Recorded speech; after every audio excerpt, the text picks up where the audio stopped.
Hey everyone, and welcome back to BMX News, a weekly BMX news show where I talk about everything that happened in the previous week within the world of BMX that I think you guys might care about. That being said, if you guys are watching this right when it comes out, I'm actually on my way right now in an airplane to another state, but I wanted to make sure that I got a news video out for you guys. So I'm filming this Thursday night and I'm picking a few things that happened this past week to talk about. The first of those, straight from the title and the thumbnail, and of course it was clickbait, and of course I had to. It's the new Capital frame from WeThePeople. This is a European, USA made BMX frame.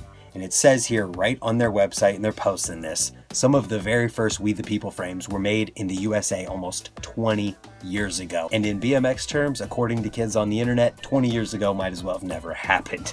So that's why I clickbaited it. I'm sorry, but I had to. But that being said, WeThePeople teamed up with Ben Smith at White House to make a USA made WeThePeople frame, which is really, really cool. And here is exactly what they said about it. There's a lot here, but I'm gonna give you the highlights. So it says some of the very first WeThePeople frames were made in the USA almost 20 years ago. Since that time, we have moved our frame production to Taiwan simply due to scale, growing improvements, and evolution in quality. Innovation also played a big role in that choice, and frame production in Taiwan gave us so many more possibilities. So moving down here, we've got a lot more to read. You guys can click the link in the description below if you want to read through all of this. But moving down here, it says Ben Smith has been handcrafting BMX frames and parts from his workshop in Helena, Montana for a few years now under his brand White House. Ben is a dedicated BMX rider and shares the same love for creating BMX products to the highest standards as we do. We've been working with Ben over the past year to produce a new limited WeThePeople frame which incorporates many of the technical features and geometry of our most current frames. The task has not been an easy feat, and many of the simple features that you'll find on our existing frames require complex tooling and methods which a small independent fabricator does not have access to. Since working with Ben, we have watched him firsthand as he replicates these methods on a smaller scale, giving us the opportunity to produce a WeThePeople frame which carries the blood of our overseas frames, but in a new USA-made form. The Capital is designed for the modern street rider looking for a technical and incredibly durable frame with many of the features we've pioneered in our Taiwanese frames, but hand-built and crafted in the USA. We are seriously hyped with the first samples of the Capital frame, which are currently being tested by our team riders, and with the aim to release the frame in limited numbers this year. The specs of the current samples are listed below, and as always, we are interested in your feedback, so please let us know what you think via the post on Instagram. Keep your eyes open and look out for more info on the Capital over the next months. So this is pretty cool, and I really wanted to highlight this, especially with last week's drama with WeThePeople and how they respectively resolved that situation. So the specs are as follows here in this list. 20.75 or 21-inch top tube lengths, within parentheses more options possible, a 75.5 head tube angle, a 71-degree seat tube angle, an 11.7 bottom bracket height with a 9-inch standover, a 12.75-inch chainstay for use with 25.9 gearing. Is obviously 100% chromoly. It's got a 1/4 inch thick laser cut and heat treated dropouts designed for the perfect peg/guard fit. An integrated seat post clamp with a 127mm tall integrated head tube that is internally and externally machined. 74mm wide mid bottom bracket shell, internally and externally machined. It's a brakeless frame with a box style lower gusset for increased rigidity and strength. It's got a larger top plate gusset with a custom ovalized chainstay for increased tire and sprocket clearance, tapered seat stays and straight gauge chainstays, thicker wall top and down tubes for dent resistance, and it's handmade by White House in Helena, Montana here in the US. I'm curious to hear your guys' thoughts on this one. It's kind of just cool to hear that a huge BMX company, or a seemingly huge BMX company like WeThePeople, would work with such a small-time BMX frame manufacturer. And I'm not trying to throw shots at White House or Ben whatsoever.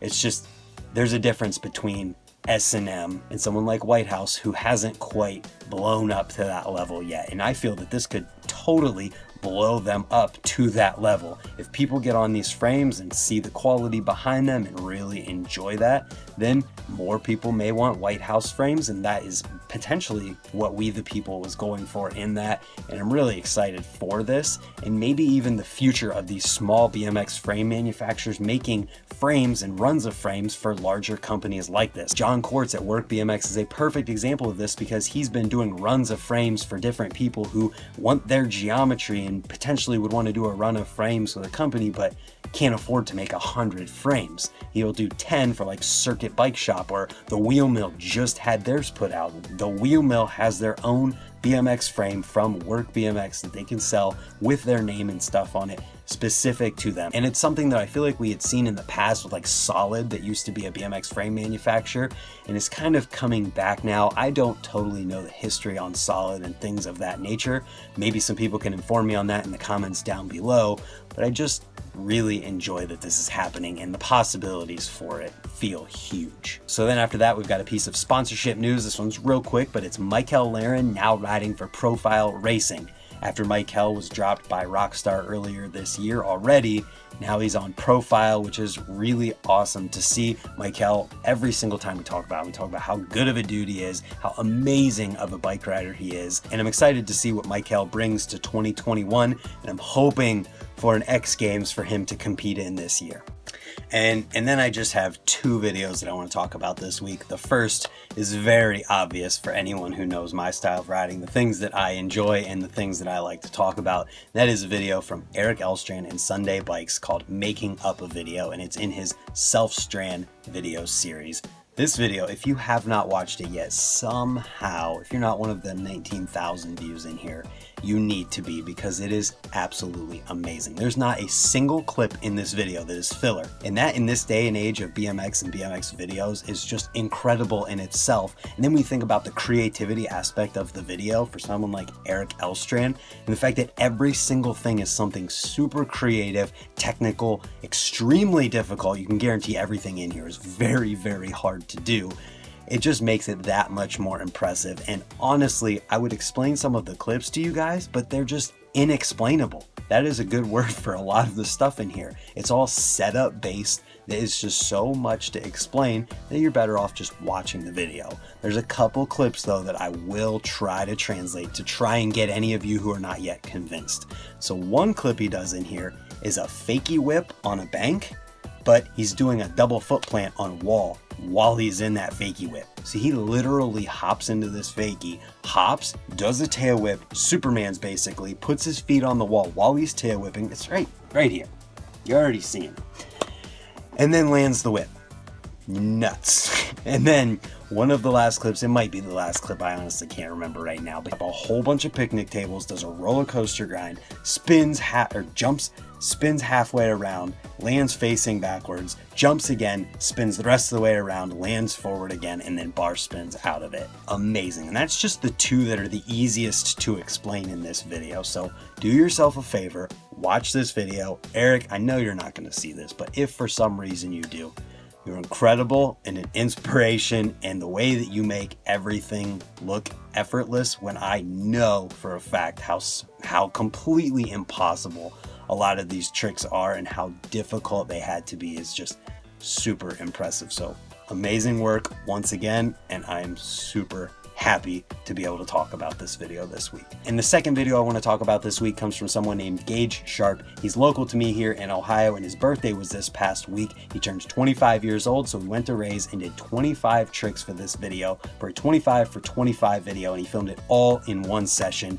And I'm not just talking about it because I filmed a couple of the clips in here. Gage is just one of the most underrated riders, definitely in Ohio, and if he keeps this up, definitely in BMX. He filmed all this in one session, and when you watch how technically difficult a lot of the stuff in here is, you'll understand why I'm saying this. So definitely check this one out. Wish him a happy birthday in the comments, even though it was about a week ago at this point.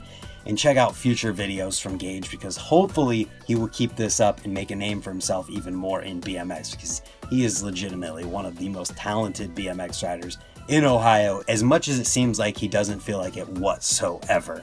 After that, we've got one interview thing to talk about this week, and that is an Unclicked podcast with Pat Casey. I've only gotten to like 20 minutes into this one, but so far they've talked about how he choked out Logan Martin or Kyle Baldock, one of those two guys, maybe somebody else I might be confusing. Either way, talking about choking somebody out and pooping his pants on more than one occasion.